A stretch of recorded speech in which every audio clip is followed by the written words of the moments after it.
খুব ভোরে middle আন্দামানের বেটাপুরের bliss holiday রিসর্টকে বিদায় জানিয়ে আমাদের বাহন চলতে লাগলো কুয়াশামাখা গ্রেট আন্দামান ট্রাঙ্ক রোড ধরে, যেটা বর্তমানে 4 নম্বর জাতীয় সড়ক। রাস্তাটি দক্ষিণ আন্দামানের পোর্ট ব্লেয়ার থেকে শুরু করে উত্তর আন্দামানের ডিগলিপ্রু পর্যন্ত চলে গেছে। অতিক্রম করেছে 298 কিলোমিটারের লম্বা পথ। আমরাও চলেছি সেই দিকে। রাস্তার 80% গেছে ঘন নিরক্ষীয় বৃষ্টি অরণ্যের মধ্য দিয়ে। এ রাস্তায় যাত্রার স্বাদ এক কথায় অসাধারণ, বলা চলে জীবনের এক গুরুত্বপূর্ণ প্রাপ্তি। যাবার পথেই পড়ে ধানি নালা। ব্লিস হলিডে রিসর্ট থেকে দূরত্ব মাত্র 1 কিমি ও নিম্বুতলা জেটি থেকে 17 কিমি।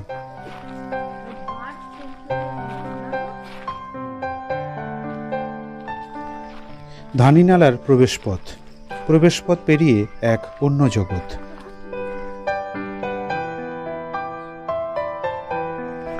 বিশাল ম্যানগ্রোভ ফরেস্টের মধ্য দিয়ে সরু কাঠের ব্রিজ চলে গেছে ধানিনালা সমুদ্র সৈকত পর্যন্ত।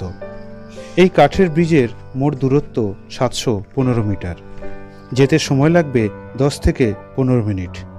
তবে তাড়াহুড়ো না করে প্রকৃতি দেখতে দেখতে ধীরে চলাই শ্রেয়। আন্দামান হক আউল জঙ্গলের মধ্যে কাঠের বোর্ডে এই জঙ্গলে বসবাসকারী বিভিন্ন পাখির ছবি ও তাদের সম্পর্কে বিভিন্ন তথ্য টাঙানো রয়েছে। এই ছবিটি আন্দামান কোকিলের। এরকম অনেক পাখির নিশ্চিন্ত আবাসস্থল এই ম্যানগ্রোভ অরণ্য। কিছু পশুর ছবিও টাঙানো আছে, তারা নিশ্চিন্তে এখানে বসবাস করে।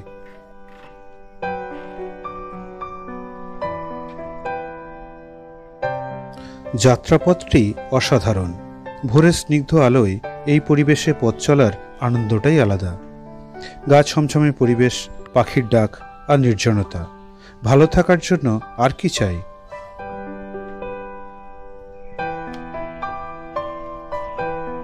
ম্যানগ্রোভ গাছের ফাঁকে ফাঁকে বড় বড় কিছু নিরক্ষীয় গাছও আছে। কিছু ছোট ছোট খাঁড়িও দেখলাম। জোয়ারের সময় সমুদ্রের জল দিব্যি অরণ্যের তলদেশে চলে আসে। এই জায়গাটাই ভেঙে গিয়েছিল, নতুন করে মেরামত করা হয়েছে। গোবরা খাদি গাছ, চলার পথে কিছু মূল্যবান গাছের সাথেও পরিচয় করানো হয়েছে। একটা ছোট্ট রেস্ট পয়েন্ট। ভাবো তো বন্ধুরা, কিছুক্ষণ বসে সময় কাটাতে কেমন লাগবে?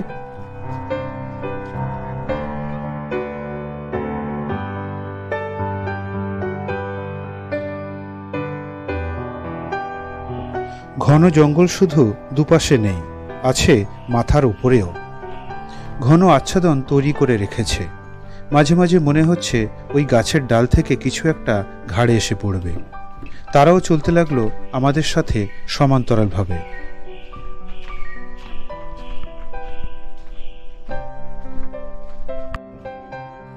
মূল্যবান লাল খাদি গাছ। এইভাবে পথ চলা বেশ কিছুক্ষণ। এ প্রসঙ্গে বলি, এই ম্যানগ্রোভ ওয়াকটি আন্দামানের সবচেয়ে সেরা ও লম্বা পথ। এরকম ম্যানগ্রোভ ওয়াক আন্দামানে আরও কয়েকটি রয়েছে, যেমন ইয়ারাটা ম্যানগ্রোভ ওয়াক। বারাতাঙের লাইমস্টোন কেভে যাওয়ার পথের ম্যানগ্রোভ ওয়াক উল্লেখযোগ্য।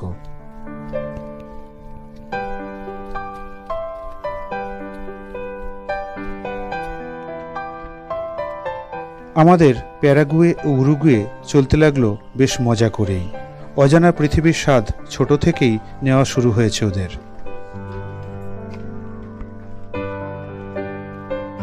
অবশেষে 715 মিটারের লম্বা ম্যানগ্রোভ ওয়াক শেষ হলো। প্রবেশ করলাম নিরক্ষীয় বৃষ্টি অরণ্যে।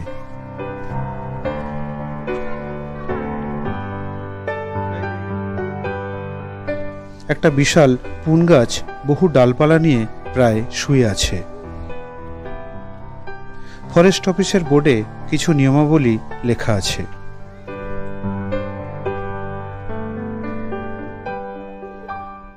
যাবার পথে আরেকটি বিশাল নিরক্ষীয় গাছ শুয়ে আছে। বেঁচে আছে বলে গাছের একটা ঠেকো লাগানো হয়েছে, আর তাতেই যেন প্রকৃতির তৈরি একটা গেট নির্মিত হয়েছে।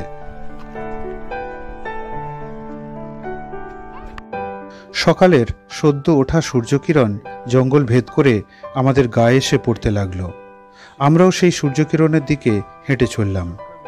জঙ্গল আর সূর্যকিরণের মেলবন্ধনে পরিবেশ মুখরিত।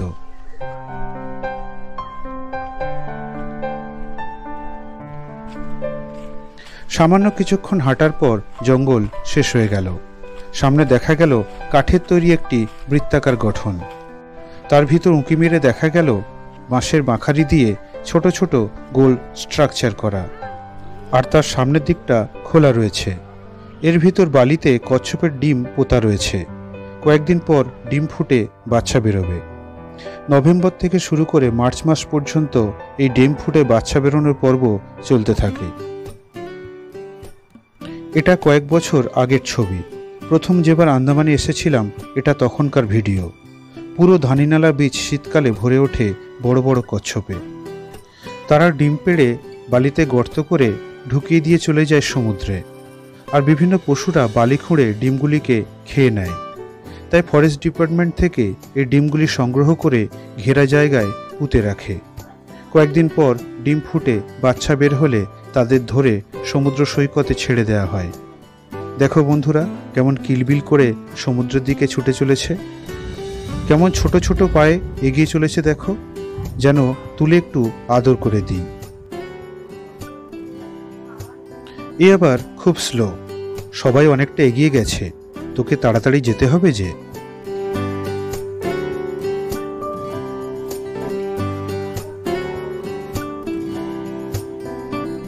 এইভাবে ওরা সমুদ্রে নেমে পড়ল। পাড়ি দেবে সমুদ্রের এ প্রান্ত থেকে ও প্রান্ত। আজ ডিম ফুটে বাচ্চা বের হয়নি, তাই এ যাত্রায় কচ্ছপ দেখা অধরা রয়ে গেল। সৈকতের গায়ে খড়ে ছাওয়া ছোট্ট একটা রেস্ট পয়েন্ট। সেটা পেরিয়ে সামনেই বিশাল সমুদ্র। সমুদ্র তীরের সবুজ গালিচায় বেশ কিছু ঝাউ গাছের উপস্থিতি। এগুলি পার করে সদ্য ওঠা সূর্যের সামনে বিশাল আন্দামান সাগর। ধানি নালা সৈকত। দূরে বিশাল একটি পাহাড় সমুদ্রে নেমে গেছে। মৃদু ঢেউ নিয়ে সমুদ্র লাল বালির সৈকতে আছড়ে পড়ছে, আর তাকে আলোকিত করেছে সকালের প্রথম সূর্যকিরণ।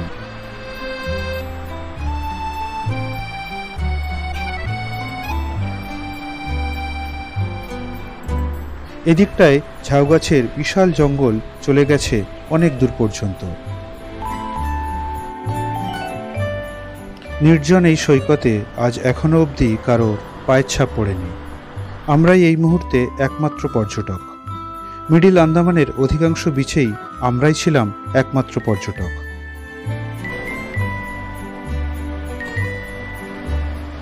নির্জনতা যাদের পছন্দের তাদের কাছে মিডিল আন্দামান একেবারে আদর্শ। কি পরিষ্কার পরিচ্ছন্ন দেখতে পাচ্ছ বন্ধুরা, নোংরার নামমাত্র কোথাও নেই।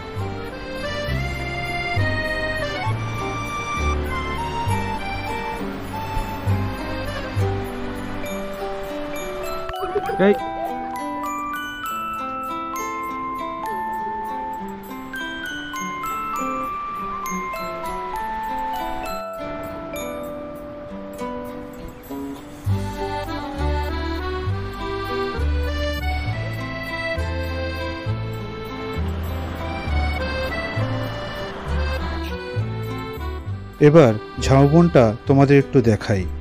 কখনো সবুজ গালিচায়, কখনো বালির ওপর সারিবদ্ধ বিক্ষিপ্ত ঝাউ গাছ দাঁড়িয়ে আছে। কোথাও কোথাও খড়ে ছাওয়া বসার জায়গা। নির্জন সৈকতের প্রান্তে সমুদ্রের দিকে মুখ করে তোমার হাত ধরে ঘন্টার পর ঘন্টা বসে থাকার পরেও বিন্দুমাত্র ক্লান্তি আসবে না। নির্জনতার সৌন্দর্য দেখো বন্ধুরা। ধানিনালা বীচ ও ম্যানগ্রোভ ওয়াক তুমি সত্যি সেরা।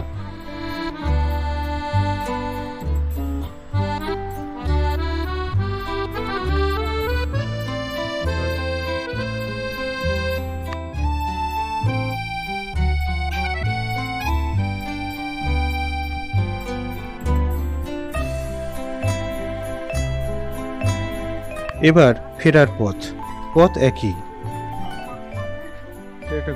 সামনে একটি সাদা গরু কোথা থেকে এসে দাঁড়িয়ে আছে। ওদিকটায় আর একটা দাঁড়িয়ে। ওরাও কি ম্যানগ্রোভ ওয়াক করে এখানে এসেছে? কে জানে।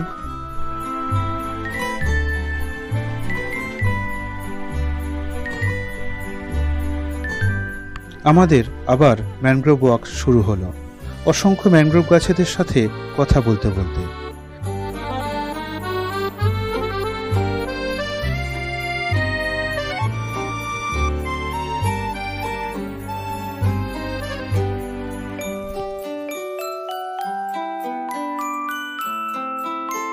হাঁটতে হাঁটতে আমাদের চলার পথ কখন শেষ হয়ে গেল।